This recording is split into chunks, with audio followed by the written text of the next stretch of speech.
আমরা এখন আলোচনা করব সংঘর্ষ তত্ত্বের সীমাবদ্ধতা, লিমিটেশন অফ কলিউশন থিওরি। ঠিক আছে। আচ্ছা, সংঘর্ষ তত্ত্বের সীমাবদ্ধতা এটা একটা ইম্পর্টেন্ট প্রশ্ন। এখানে যেটা মূলত সেটা হচ্ছে সীমাবদ্ধতার ক্ষেত্রে কিছুটা নিজের মতো করে লেখা যায়, বাট কিছু জিনিস বেসিক জানা থাকা লাগে। ঠিক আছে। এর ভিতরে অন্যতম হচ্ছে যেমন সংঘর্ষ তত্ত্ব বা লিমিটেশন অফ কলিউশন থিওরির ভিতরে আমরা যেটা বলতে পারি সেটা হচ্ছে এই তত্ত্ব অনেক সরল গ্যাসীয় বিক্রিয়া ও কিছু দ্রবণের সরল ফ্রিকোয়েন্সি ফ্যাক্টরের মানকে ব্যাখ্যা করতে পারলেও জটিল বিক্রিয়ার ফ্রিকোয়েন্সি ফ্যাক্টর ব্যাখ্যা করতে পারে না। অর্থাৎ সংঘর্ষ তত্ত্ব যতই আমরা সরল বিক্রিয়া, গ্যাসীয় বিক্রিয়া, সরল গ্যাসীয় বিক্রিয়া এবং দ্রবণের কিছু বিক্রিয়ার ফ্রিকোয়েন্সি ফ্যাক্টর মানকে ব্যাখ্যা করতে পারলেও জটিল বিক্রিয়ার ক্ষেত্রে এই এই তত্ত্ব ব্যর্থ হয়। ঠিক আছে, বা ফ্যাক্টরগুলোকে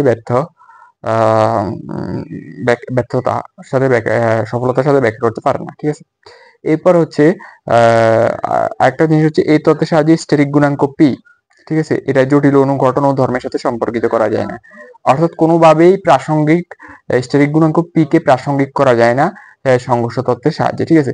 এরপর হচ্ছে এই তত্ত্বের সাহায্যে অনেক বিক্রিয়ার অস্বাভাবিক উচ্চ হারকে ব্যাখ্যা করা যায় না। ঠিক আছে। মানে অনেক বিক্রিয়া উচ্চ হারে সংঘটিত হয়, যেটা সংঘর্ষ তত্ত্ব বা কলিউশন থিওরি দ্বারা ব্যাখ্যা করা যায় না। আচ্ছা, আমরা আরেকবার রিক্যাপ করি, সেটা হচ্ছে এই তত্ত্বের সাহায্যে বিক্রিয়ার বিক্রিয়ার ক্ষেত্রে সরল গ্যাসীয় বিক্রিয়া এবং দ্রবণের কিছু সরল ফ্রিকোয়েন্সি ফ্যাক্টরের মানকে ব্যাখ্যা করতে পারলেও জটিল বিক্রিয়ার ফ্রিকোয়েন্সি মানকে ব্যাখ্যা করতে পারে না। ঠিক আছে, এটা হচ্ছে অন্যতম ব্যর্থতা collision theory and limitation of collision theory. এরপর হচ্ছে এই তত্ত্বের সাহায্যে স্ট্যাটিক গুণাঙ্ক পি কে জটিল অণু ঘটন ও ধর্মের সাথে সম্পর্কিত করা যায় না। ঠিক আছে।